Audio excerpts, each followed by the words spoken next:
So এইটা আমি, আর এটা আমার ফ্রেন্ড সুস্মিতা। রিসেন্টলি ওর বার্থডে ছিল, আর ঠিক তার কয়েকদিন আগেও আমাকে এসএমএস করে যে আমার 18 তারিখে বার্থডে আছে, চলে আসিস। বাট ওকে দেবোটা কি? অ্যান্ড অনেক খোঁজার পরে মাথায় আসে যে ওর জুতোর বেশ শখ আছে, ব্যাস তারপর আর কি। সো তোমরা অনেকেই জানো, যখন আমি সিপিইউটা কাস্টমাইজ করছিলাম তখনই জুতোটা চলে এসেছে। আর যারা এখন জানো না যে আমি সিপিইউ কাস্টমাইজ করছি, তারা মানে তোমরা এখনো ভিডিও দেখোনি, তো যাও এখানে কোথাও আই বাটনে লিংক আসছে, কি দেখে আসতে পারো। তো একটা প্রবলেম কি, জুতোটা এসছে বাট জুতোটা অ্যামাজন থেকে লিটারালি 10 নম্বরের পাঠিয়েছে।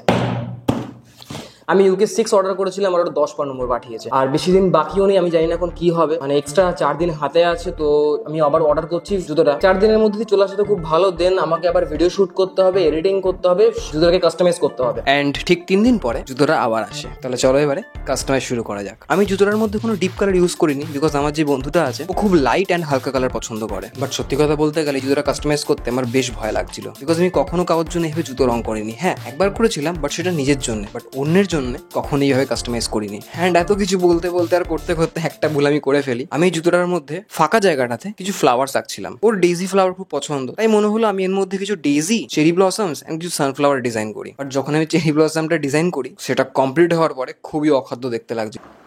সেটা সমস্যা হয়ে গেছে। এখানটাতে ডিজাইনটা করেছি, একদমই ভালো লাগছে না। জায়গাটা ঠিক লাগছে, বাট এখানে চেরি ব্লসম করতে গেছিলাম, যেটা কি খুব বাজে লাগছে, অড লাগছে, জুতোর সাথে একদমই যাচ্ছে না। এটা উঠবে না, বিকজ এটা অ্যাক্রিলিক কালার। তাই আমি কি করলাম, ওর উপরে এবার রিপেন্ট করে দিলাম, নতুন একটা ডিজাইন, নতুন কালার করে সেটাকে ঢেকে দিলাম। তাহলে সুস্মিতা, তুই যদি ভিডিওটা দেখিস তাহলে একটা কথা মাথায় রাখিস, তোর জুতোর কিন্তু এক জায়গায় গন্ডগোল আছে। সো ফাইনালি আমার কাজটা ডান, অ্যান্ড কালকে ওর বার্থডে, তো সোজা এবার ওকে গিফটটা দেওয়া যাক আর ওর রিভিউ নেওয়া যাক যে কেমন হয়েছে। তাহলে আমি বুঝতে পারবো, বিকজ আমি তো অনেক কনফিউশনে ভুগছি যে আদৌ ওর পছন্দ হবে কি হবে না, আদৌ ওর চয়েস মতন করতে পেরেছি কিনা। তো চলো সোজা এবার দেখা হচ্ছে ওর বার্থডেতে।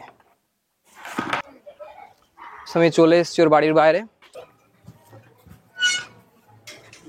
কই সুস্মিতা, কি রে?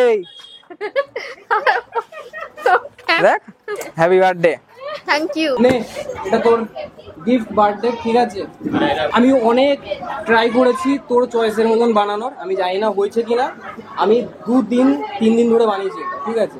এবার তুই দেখ, তোর চয়েস একটু আনকমন, তুই খুব নর্মাল সাজিস, তো সেটা মাথা রেখে আমি করার চেষ্টা করেছি। এবার তুই দেখ।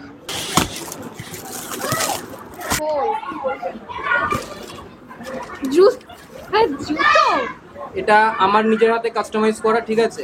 পুরোটা তোর চয়েস মতন বানিয়েছি। তুই দেখ তোর কেমন লাগে।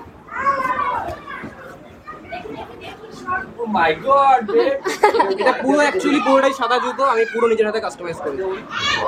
সেক্সি লাগছে।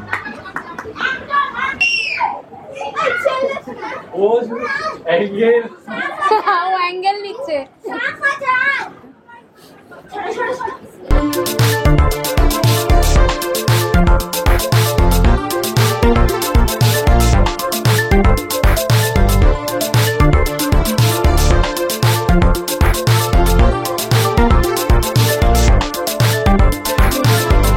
সো ভিডিও শেষ, কিন্তু সত্যি কথা বলতে গেলে ভিডিওটা বানানোতে আমি খুব এনজয় করেছি।